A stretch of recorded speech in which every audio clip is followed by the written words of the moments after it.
Good to meet you. I'll see you around. I'm on the lunch, and Kyle and I'm sure our paths will cross. So many aspects of identity mean so many different things, and we can't treat and isolate identity because that's what makes us who we are.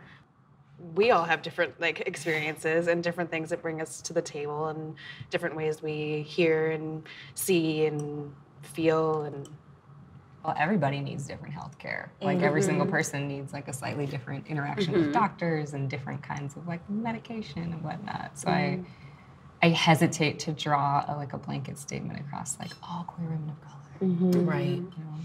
Well, I think also who are we receiving care from comes to mind for me, because already there aren't enough women of color in medicine. And then if you look at queer people, whether that's queer white people or queer women of color, that subset just gets a lot smaller. So a queer white woman is probably more likely to have a white provider, right? Well, much more likely to have a white provider, and then perhaps a little bit more likely to have a queer white provider, whereas like the chances of a queer woman of color having a queer woman of color provider are just like magical unicorn, essentially. And so who's actually in the medical profession and who we're receiving care from, I think makes the primary difference too.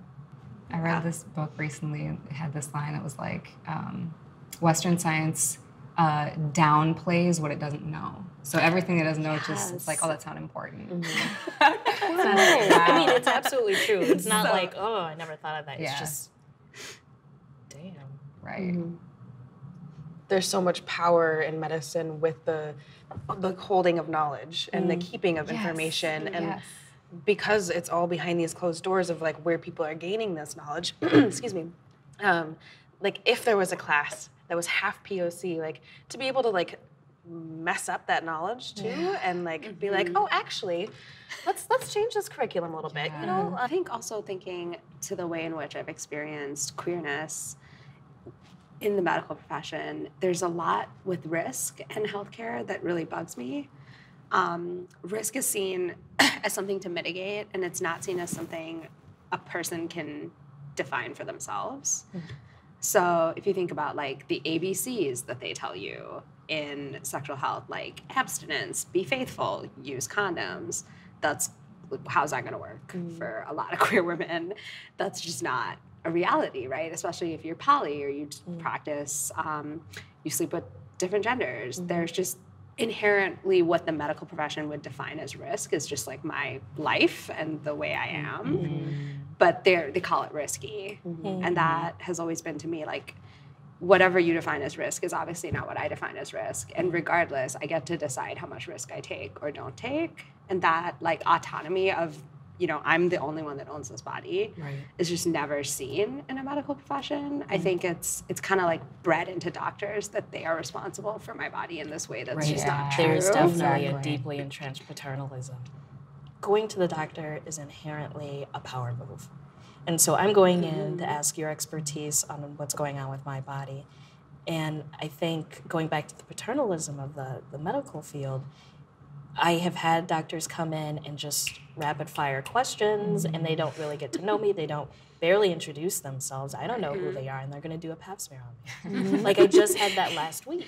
And it was as awkward as you could imagine, but as soon as we, not very much leveling the playing field, but tell me a little bit more about yourself, because that humanizes you, and that gives me room to tell you a bit more about myself. I think generally in terms of like why I do what I do, I'm just like working for liberation. I just want to be free. I want to be free so badly. And I want everybody to be free. And I think sex ed is like a really cool kind of like subversive way to like get at that freedom. Because when you talk about sex, you're talking about everything. You're talking about a whole person. So I'm like, what are the little moments where I could just get in here, validate that, validate this, you know, and then maybe, because most of the time I'm meeting for 1 hour and I'm probably never gonna see these youth again. So I'm just like, let me just say one little earworm that'll make you be like, oh. I think there's a lot of opportunity in what we call sex ed to just really subvert all of these different legs of this like system of oppression, you know, organism. Like sometimes you'll see kids and they're like asking questions like, wait, like, so like what, like a person could feel like different than like how people have been calling them? Like what? And then they're like, okay.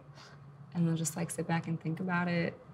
And it's just, yeah, you just see like just possibilities opening that had never occurred to them before, or that they have been like, you know, systematically like held back from them, right? And so it's like, that feels like really fun. Those are the best moments to me. Yeah, it is cool to see, you know, a young person's face light up when you like get to talk about them and like they've never gotten to experience that before. And it's even the smallest little thing. Right. And they're just like, oh, you know, you get it. Yeah. Like, oh, I'm here, cool. Right. Yeah. Right. I recognize that my spirituality and theology is probably very unorthodox. And I cannot separate sexuality from spirituality. Those are one and the same for me. And so, yes, I work as a hospital chaplain, and yes, I also work at a feminist sex shop.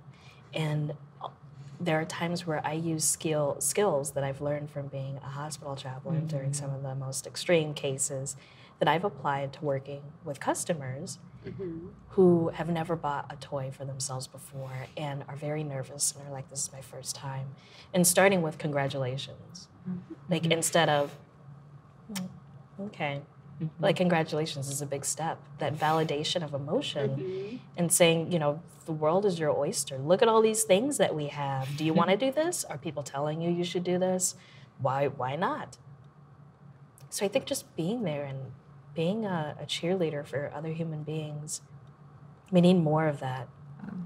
And I also think like all of this work is really healing. Like I think there's also part of me that selfishly does this too, that I'm healing myself as I do this work.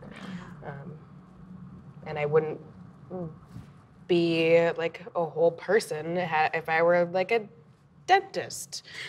No shade on dentists, but like that wouldn't be where I would get my healing from. Are you familiar with like Autumn Brown and Adrienne Marie Brown? I am familiar with Adrienne Marie Brown. They're sisters, they have this podcast. They were talking to this writer, Alexis Pauline Gumbs, and she brought up specifically like Harriet Tubman.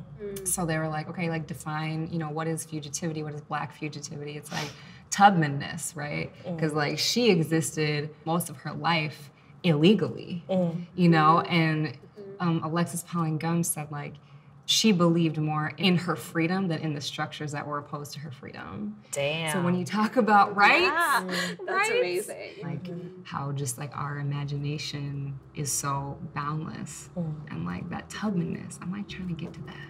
You know? Yeah.